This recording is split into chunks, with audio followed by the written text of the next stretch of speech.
I'm going to be showing you how to tie-dye. These are a few of the things that I have made. It's pretty easy and fun, so let's look at the materials.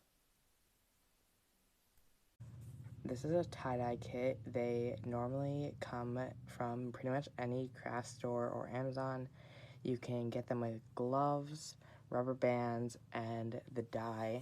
And occasionally they come with this plastic, and that's to protect it from getting like dirt all over it when you're on the ground. But if they don't, we'll take care of that later. This is a few of the dye colors that you can buy. Most of mine are from the brand Tulip, and all they include is a powder in the bottle, and then you add warm water to it until you get to the fill line, and then shake.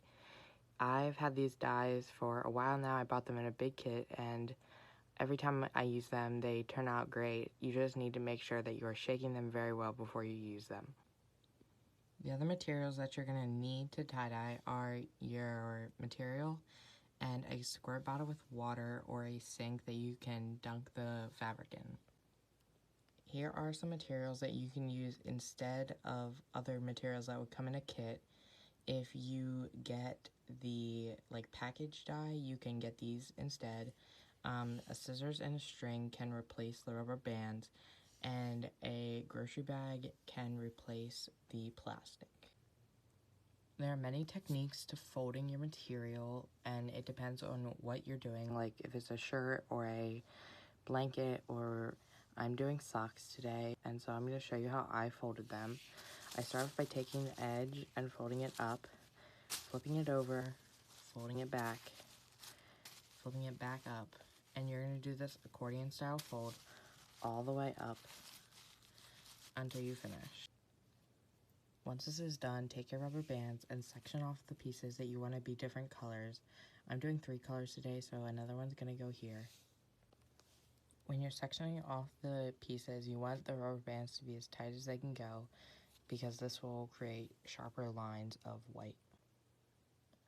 Next, you want to take your spray bottle and squirt down the fabric with pretty much a good full layer of water. This is going to help the dye stick to the fabric and make it last longer. The dye and fabric outside and set it in the plastic bag. Begin pouring your dye and making sure the nozzle gets in every crack to get the best color throughout the fabric. Set it in a sunny area on the bag and let it dry completely.